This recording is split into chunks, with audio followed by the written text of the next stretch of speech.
Olá, Lancinauta! O programa Lance na Copa dessa vez vai relembrar a Copa de 2002, a Copa do Penta do Brasil. E a perguntinha, em 2002 a Copa do Mundo foi disputada na Coreia do Sul e no Japão. O Brasil jogou 7 partidas, incluindo a final que foi no Japão. Mas a pergunta é, quantas partidas o Brasil fez na Coreia do Sul nessa campanha?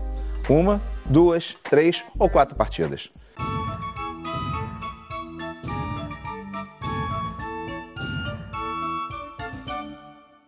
O correto, 3 partidas. As 3 primeiras. Os jogos da fase de grupos do Brasil foram todos realizados na Coreia do Sul. A partir das oitavas, tudo que foi mata-mata, o Brasil jogou no Japão. A campanha para 2002 começou muito bem, né? Depois da Copa de 98, o Brasil vice-campeão, Zagallo se aposentou da seleção como técnico da seleção brasileira e foi chamado Vanderlei Luxemburgo. Na época, o Vanderlei Luxemburgo era o melhor técnico do Brasil. Era pule de 10, queria ser chamado para comandar a seleção e foi o que aconteceu. E a primeira fase do Vanderlei Luxemburgo foi excepcional. Ele ganhou uma Copa América com o pé nas costas, o Brasil realizou uma série de amistosos com vitórias muito convincentes. Me lembro de uma sobre a Argentina no Rio Grande do Sul, 4-2 com o show do Rivaldo fazendo 3 gols. O Brasil estava voando baixo com o Luxemburgo, isso em 99. Ele inclusive foi o melhor técnico do mundo naquele ano. Só que a partir de 2000 o negócio começou a complicar.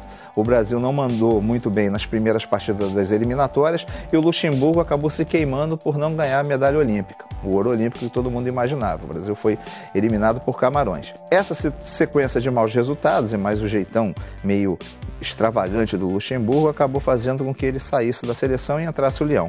Foi complicado, né? Em um ano de seleção, o Leão não conseguiu dar uma cara para o Brasil, já era época de eliminatórias, tinha competições internacionais, o Brasil não estava fazendo bons resultados e o Leão acabou sendo dispensado, foi até uma dispensa meio traumática, ele estava vindo de um voo internacional, ele saiu do exterior como técnico, desembarcou no Brasil não sendo mais o treinador da seleção. Ele ficou bastante chateado com isso, mas a verdade é que o Brasil não funcionou com o Leão. E aí foi convocado pela CBF, para comandar a seleção brasileira, o Luiz Felipe Scolari, também com um sucesso muito grande, vinha arrebentando no Palmeiras.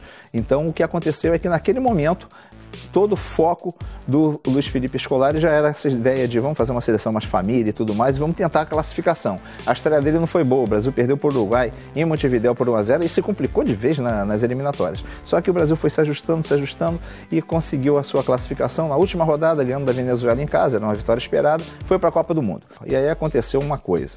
O Romário estava arrebentando no Vasco. Nessa época o Romário estava no Vasco ainda, mas logo depois da Copa ele foi pro Fluminense. Mas ele estava no Vasco. O Brasil queria a convocação do Romário. O Ricardo Teixeira queria a convocação do Romário. Entendeu? E esse lobby, o Filipão falou nada disso. Eu vou apostar no Ronaldo. Fenômeno. Só que era o seguinte, o Ronaldo veio de 2 lesões traumáticas, quase 2 anos afastado do futebol. Valia a pena arriscar no Ronaldo e não no Romário? Então, o que a gente vai fazer? O Filipão apostou no Ronaldo. Levou ele para a Copa. Ainda bem, né? Eu queria também o Romário lá, mas a opção que o Filipão fez foi uma opção acertada. O Brasil chegou na Coreia do Sul para os jogos da primeira fase. A estreia foi horrível. O Brasil jogou muito mal, mas conseguiu ganhar da Turquia por 2-1.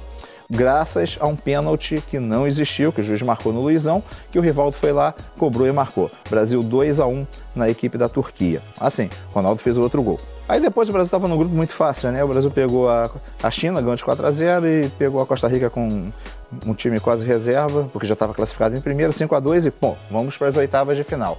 O jogo foi contra a Bélgica. O Brasil não fez uma boa partida, de novo. Lembrou a Turquia.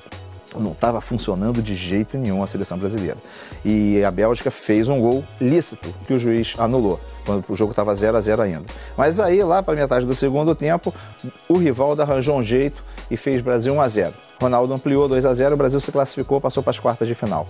Nas quartas, um jogo sensacional, um jogo até hoje lembrado, porque o Ronaldinho Gaúcho arrebentou a Inglaterra. Fez uma partida fabulosa, fez um gol, grandes jogadas e acabou sendo expulso. O Brasil venceu a Inglaterra por 2-1 de virada e conseguiu a sua classificação para as semifinais.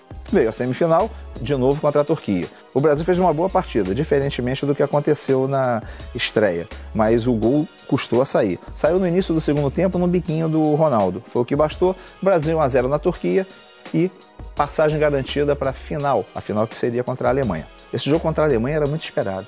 O Brasil e a Alemanha são os times que mais partidas jogaram em Copas do Mundo, são multicampeões, mas eles nunca se enfrentaram em Copas. A primeira vez foi justamente em 2002 e era uma final.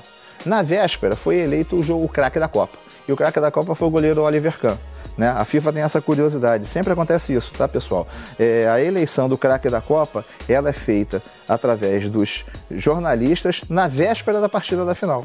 Então, acaba não contando. O Ronaldo, por exemplo, foi o craque de 98 e o Zidane arrebentou em 98.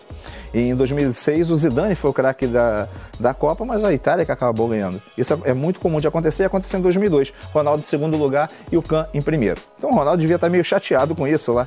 Ele arrebentou, marcou os 2 gols do Brasil no segundo tempo e o Brasil conseguiu o seu pentacampeonato.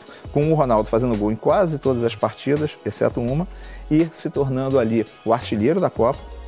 E, sem dúvida, foi o melhor jogador. Ele acabou sendo o segundo, né? Mas tudo bem. No final do ano, a FIFA garantiu a ele o prêmio de MVP. E foi a terceira vez que o Ronaldo foi o melhor jogador do ano no futebol mundial.